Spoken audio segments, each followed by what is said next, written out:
wasn't specific, but the bottom line is he had 4 funds. People were bearish. They were, oh, the sky's falling, the whole thing.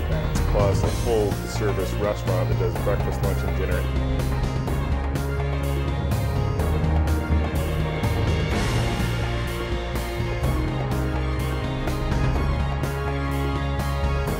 Welcome to the Trading Desk, where we say money talks.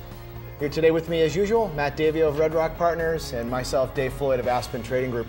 We've got a really good show for you today. We're going to be speaking with the head of sales and marketing from the new Oxford Hotel, which is due to open here in January. And we're also going to do, in our second segment today, we're going to talk about an individual portfolio from a potential client that we have here. And we're going to discuss the pros and cons of what's happened in that. But before we do that, as usual, let's turn to the charts. Sure.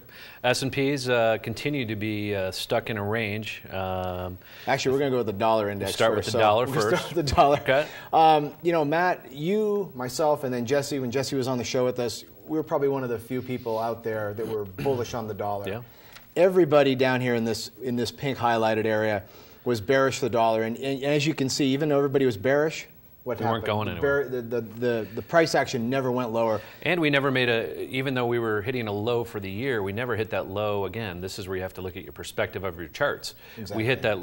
We hit a lower low back in early 08, I believe it was around 70. Correct. So, you know, 74 we never really were able to break, and you and I kept saying, 74 holds, this thing's going to continue to I flat think we've run. rallied about 6% against the euro since then, in like a 2-week period. Huge. And I had an huge email move. from a gentleman who we're going to profile his portfolio in the next section. He goes, I was watching the show and you guys were beating the drum on the dollar. And he goes, why are these guys bullish for the dollar? Everybody hates it. Right. And I sent him back an email. I said, well, that's exactly why we were bullish for the dollar.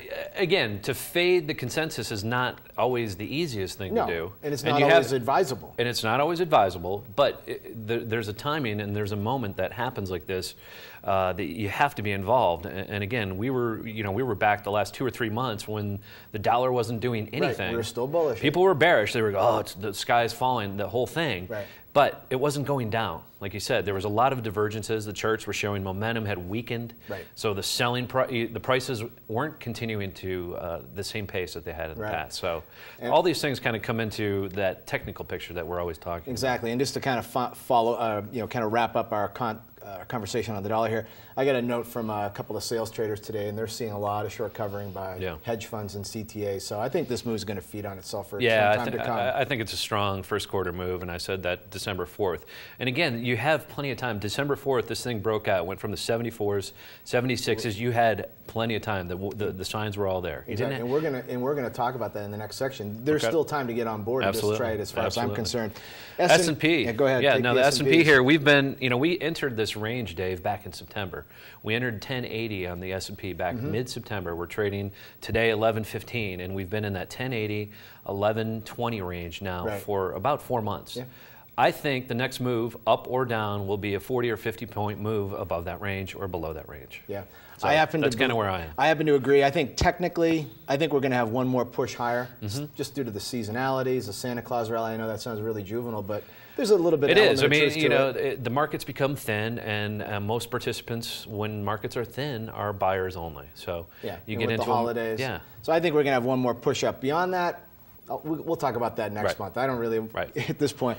But I think if we go above that 1120, 1170 is probably in the cards, somewhere in that part range. And before we came down here this morning, I think we're up around 1116, if I'm not mistaken. So we're getting close. Last chart here that we're going to look at is Treasury bonds.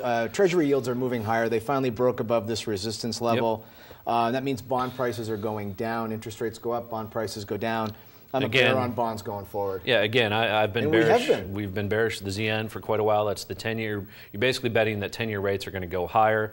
The one caveat I will say is that there's still another level of resistance somewhere above that 4.0 on that 4%. Sure. I don't know if we're going to get over that too quickly. That's still another 10% from here, but it's out there. We'll talk about this. But there's still room for this move to go. Absolutely, and again, it goes back to the whole concept of everybody was bullish on bonds, but they weren't going up anymore. So anyways, we're going to take a quick break. When we come back, we're actually going to take it down a level, do a little less jargon, and talk about individual portfolios and how you can structure your portfolio in a far more optimal way. You're watching The Trading Desk on COTV, Channel 11.